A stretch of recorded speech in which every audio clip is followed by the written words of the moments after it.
Bulu tangkis adalah olahraga yang mengandalkan kecepatan, kelincahan, dan ketepatan. Setiap gerakan di lapangan menuntut refleks yang tajam dan kemampuan membaca arah kok dalam sekejap. Para pemain harus mampu bergerak dengan lincah, berlari, melompat, dan mengubah arah secara tiba-tiba, sehingga menciptakan permainan yang dinamis dan penuh energi. Berbeda dengan olahraga raket lainnya, bulu tangkis menggunakan kok berbulu, menciptakan rally yang tidak terduga dan mendebarkan. Kok ini bisa melaju sangat cepat, namun juga bisa melambat tiba-tiba, membuat setiap pukulan menjadi tantangan tersendiri. Setiap rally bisa berubah arah dalam hitungan detik, menuntut konsentrasi penuh dari para pemain. Permainan ini dimainkan di lapangan persegi panjang yang dibagi oleh net, dengan tujuan menjatuhkan kok di sisi lawan. Setiap sudut lapangan menjadi area strategis, di mana pemain harus memanfaatkan ruang dan waktu untuk mengalahkan lawan. Taktik dan strategi sangat berperan dalam menentukan kemenangan.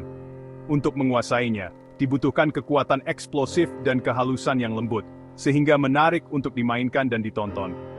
Pukulan smash yang keras berpadu dengan sentuhan halus di dekat net, memperlihatkan keindahan teknik dan kontrol yang luar biasa dari para atlet.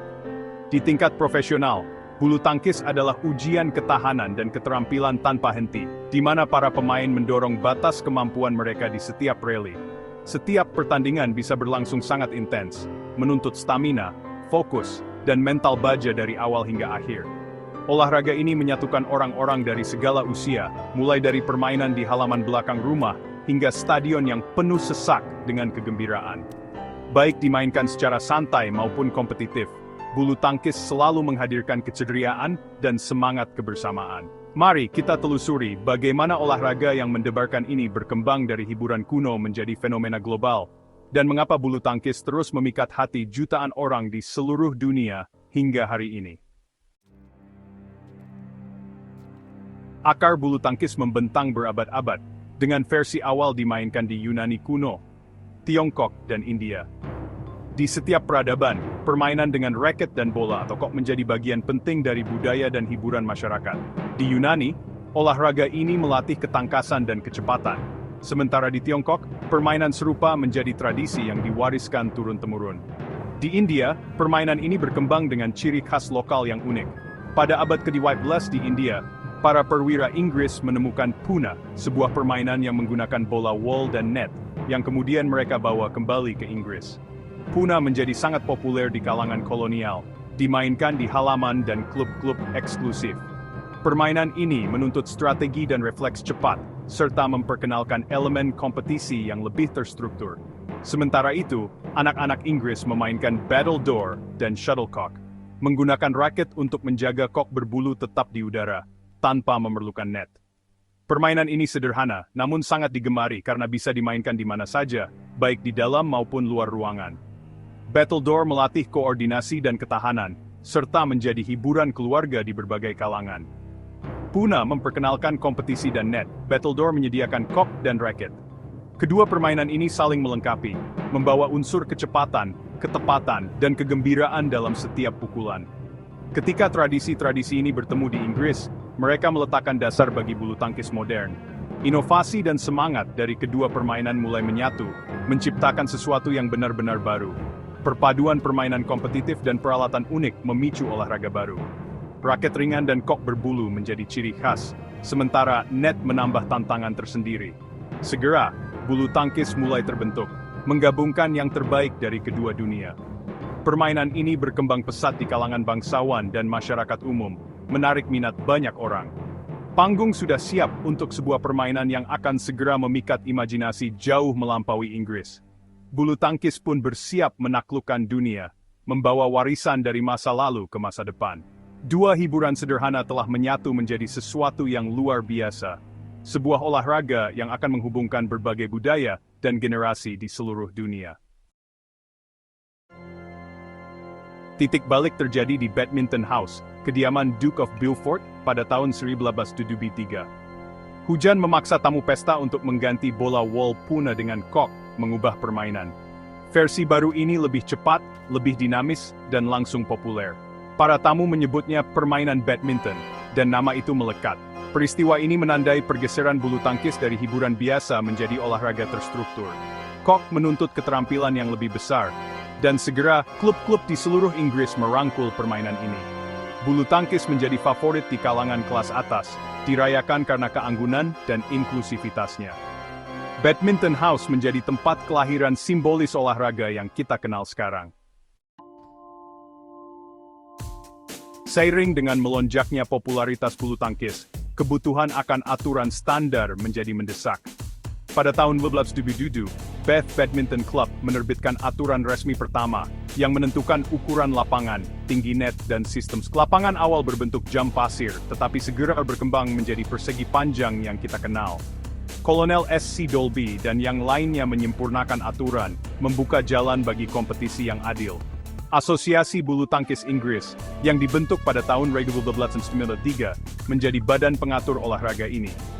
Kejuaraan bulu tangkis terbuka seluruh Inggris, yang diluncurkan pada tahun 1999, dengan cepat menjadi acara utama olahraga ini. Dengan aturan tertulis dan turnamen nasional, bulu tangkis kini menjadi olahraga yang dihormati dan terorganisir. Dasar telah diletakkan untuk perjalanan globalnya. Perwira dan penjajah Inggris menyebarkan bulu tangkis ke seluruh dunia, dari Kanada hingga Australia dan Selandia Baru. Olahraga ini berkembang pesat di Asia, terutama di Malaysia, Singapura, dan India, di mana ia sangat tertanam dalam budaya lokal. Aksesibilitas dan peralatan minimalnya membuatnya populer di semua kelas sosial. Denmark muncul sebagai kekuatan bulu tangkis Eropa, sementara negara-negara Asia mulai mendominasi olahraga ini. Pada awal abad ke-20, bulu tangkis dimainkan di setiap benua. Kebutuhan akan koordinasi internasional tumbuh seiring dengan bertambahnya klub dan kompetisi. Panggung sudah siap untuk badan pengatur global untuk menyatukan olahraga ini. Bulu tangkis bukan lagi hanya hiburan Inggris, itu adalah sensasi di seluruh dunia. Bulu tangkis tiba di Indonesia pada tahun 1920-an, pertama kali dimainkan oleh penjajah Belanda dan kaum elit. Pada masa itu, olahraga ini menjadi simbol status sosial, hanya bisa dinikmati oleh segelintir orang di perkotaan besar seperti Jakarta dan Surabaya. Namun seiring waktu, bulu tangkis mulai merambah ke berbagai lapisan masyarakat. Kesederhanaan dan aksesibilitasnya segera menjadikannya hiburan nasional, dimainkan di mana-mana, mulai dari jalanan kota hingga desa-desa terpencil. Siapapun bisa bermain, hanya bermodalkan raket sederhana dan kok seadanya, bahkan di gang sempit atau halaman rumah. Setelah kemerdekaan pada tahun 1945, bulu tangkis menjadi simbol kebanggaan dan persatuan Indonesia. Olahraga ini menyatukan rakyat dari berbagai suku dan latar belakang, memperkuat identitas bangsa yang baru merdeka. Pembentukan PBSI pada tahun 1951 mengorganisir olahraga ini secara nasional dan membina bakat-bakat muda. PBSI membuka jalan bagi atlet-atlet muda untuk berkembang dan berkompetisi di tingkat nasional maupun internasional. Penggemar Indonesia terkenal sangat bersemangat, memenuhi stadion dan menyemangati pahlawan mereka dengan semangat yang tak tertandingi. Sorak-sorai dan dukungan mereka menjadi energi tambahan bagi para pemain di lapangan. Legenda seperti Rudy Hartono, Susi Susanti, dan Alan Budi Kusuma menginspirasi generasi, mengubah bulu tangkis menjadi sumber identitas nasional. Kisah perjuangan dan kemenangan mereka menjadi motivasi bagi anak-anak muda di seluruh negeri. Turnamen besar adalah acara nasional, ditonton oleh jutaan orang. Setiap pertandingan penting menjadi momen yang dinantikan, mempererat rasa kebersamaan di antara masyarakat. Antusiasme akar rumput dan dukungan institusional yang kuat telah menjadikan Indonesia sebagai kekuatan bulu tangkis. Akademi dan klub-klub bermunculan, melahirkan generasi baru atlet berbakat. Bagi orang Indonesia, bulu tangkis lebih dari sekadar olahraga. Itu adalah gaya hidup, tradisi yang diwariskan dari generasi ke generasi, dan kebanggaan yang selalu menyatukan bangsa. Seiring dengan meluasnya jangkauan bulu tangkis, badan pengatur global menjadi penting. Pada tahun 1934, 9 negara membentuk Federasi Bulu Tangkis Internasional, IBF di London, untuk menstandardisasi aturan dan menyelenggarakan kompetisi internasional. IBF meluncurkan Piala Thomas dan Piala Uber, menyatukan negara-negara dalam kejuaraan tim dunia. Keanggotaan tumbuh pesat, mencerminkan daya tarik global bulu tangkis. IBF memperkenalkan kejuaraan dunia dan mempromosikan olahraga ini di setiap tingkatan. Pada tahun 2006, IBF menjadi Federasi Bulu Tangkis Dunia, BBOF, memindahkan kantor pusatnya ke Malaysia. Saat ini, BBOF mengawasi kalender internasional yang padat dan mendorong pertumbuhan olahraga ini di seluruh dunia. BBOF adalah jantung bulu tangkis, menghubungkan pemain dan penggemar di seluruh dunia. Inklusi Olimpiade adalah pencapaian tertinggi bagi setiap olahraga.